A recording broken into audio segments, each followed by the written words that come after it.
ഇന്നലെയാണ് കൊച്ചി കാക്കനാട്ട് യുവാക്കളെ ഒരു സംഘം ആളുകൾ ചേർന്ന് ആക്രമിച്ചത്. അതും ഈ പറഞ്ഞതുപോലെ അതിക്രൂരമായ ആക്രമണമായിരുന്നു. നമുക്കൊക്കെ കണ്ടു നിൽക്കാൻ പറ്റാത്ത വിധത്തിലുള്ള ആക്രമണമായിരുന്നു. ഒരാളെ നമുക്ക് ദൃശ്യങ്ങൾ ഇന്നലെ പ്രേക്ഷകരെ കണ്ടതാണ്.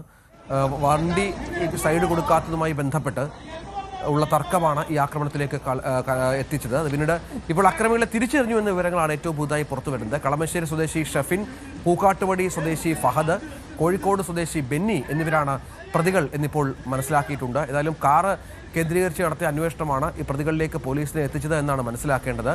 അതും അതിക്രൂരമായ മനസാക്ഷിയില്ലാത്ത മർദ്ദനമായിരുന്നു. ആജ്ഞ, ഇവരെയൊക്കെ പിടികൂടിയിട്ടുണ്ടോ?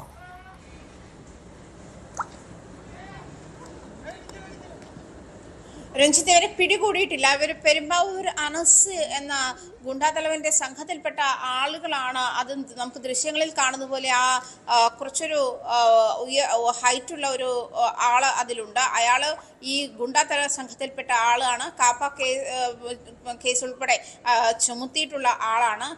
ഇത്തരം നിരവധി കുറ്റകൃത്യങ്ങളിൽ ഇടപെടുന്ന ആളാണ്. അയാൾക്കെതിരെ നിരവധി കേസുകളുണ്ടെന്നാണ് തൃക്കാക്കര പോലീസ് അറിയിക്കുന്നത്.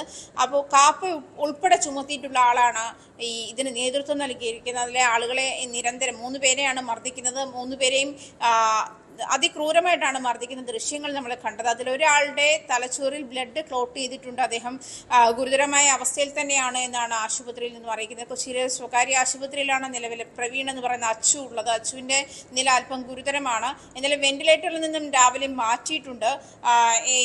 അതായത് ഗുരുതരാവസ്ഥ തുടരുന്നുണ്ട്. പക്ഷേ ബ്ലഡ് ക്ലോട്ട് ചെയ്തിരിക്കുന്ന സാഹചര്യത്തിൽ അത് സർജറി ആവശ്യമായ സാഹചര്യമുണ്ട്. പക്ഷേ സർജറി ഇല്ലാതെ ബ്ലഡ് അലിയിച്ച് കളയുന്ന പ്രോസസ്സിംഗ് നടക്കുമോ എന്നുള്ള പരീക്ഷണത്തിലാണ് ഇപ്പോൾ ഡോക്ടേഴ്സ് ഉള്ളതെന്നാണ് മനസ്സിലാക്കാൻ കഴിയുന്നത്. എന്തായാലും സുഹൃത്തിൻ്റെ വിവാഹത്തിന് പോയി തിരിച്ചു വന്ന 3 യുവാക്കളെയാണ് ഈ വാഹനത്തിന് സൈഡ് കൊടുത്തില്ല എന്നുള്ള പേരിൽ ഈ യുവാക്കൾ മർദ്ദിക്കുന്ന ദൃശ്യം കണ്ടത്. പുലർച്ചെ 2 മണിയോട് കൂടിയാണ് കാക്കനാട് NGO ക്വാർട്ടേഴ്സിൻ്റെ സമീപത്തുള്ള ഭാഗത്തായിട്ട് ഈ മർദ്ദനം ഉണ്ടായത്. ഇത് അടുത്തെത്തിയ ആളുകൾ അവരുടെ മൊബൈലിൽ പകർത്തിയ ദൃശ്യങ്ങളാണ് നമുക്ക് ലഭിച്ചത്. അതേസമയം കഴിഞ്ഞ ദിവസം കോട്ടയം സ്വദേശിയുടേതാണ് വാഹനമെന്ന് പോലീസ് റെക്കഗ്നൈസ് ചെയ്തിട്ടുണ്ടായിരുന്നു. അതേ സമയം തന്നെ പ്രതികൾ ആരൊക്കെയാണ് എന്നുള്ള കാര്യവും ഇത് വ്യക്തമായിട്ടുണ്ട്. കളമശ്ശേരി സ്വദേശി ഷെഫിൻ, പൂക്കാട്ടുപടി സ്വദേശി ഫഹദ്, അതുപോലെ കോഴിക്കോട് സ്വദേശി ബെന്നി എന്നിവരാണ് യുവാക്കളെ ആക്രമിച്ചത്. നേരത്തെ പറഞ്ഞതുപോലെ സുഹൃത്തിന്റെ വിവാഹത്തിന് പോയിട്ട് തിരിച്ചു വരുന്ന വഴിയാണ് മറ്റു 3 യുവാക്കൾ, അതായത് ഷാഫി, നിസാം, അച്ചു എന്ന് പറയുന്ന പ്രവീണാണ് ഇപ്പോൾ ക്രിട്ടിക്കൽ സ്റ്റേജിലുള്ളത്. എന്തായാലും കൂടുതൽ നടപടിക്രമങ്ങളിലേക്ക് കടക്കുകയാണ് പോലീസ്. ഇവരെ ചുറ്റിപ്പറ്റിയുള്ള അന്വേഷണം പുരോഗമിക്കുന്നുണ്ട്. ഇവരെ ഇതുവരെ അറസ്റ്റ് ചെയ്തിട്ടില്ല. ആളുകളെ തിരിച്ചറിഞ്ഞ സാഹചര്യം മാത്രമാണുള്ളത്. ഇതുവരെ ഈ പ്രതികളെ നിലവിൽ അറസ്റ്റ് ചെയ്തിട്ടില്ല. അതിനുള്ള തയ്യാറെടുപ്പിലും അന്വേഷണത്തിലുമാണ് പോലീസ് എന്നാണ് മനസ്സിലാക്കാൻ കഴിയുന്നത്. രഞ്ജിത്ത്, ശരി ആജ്ഞ.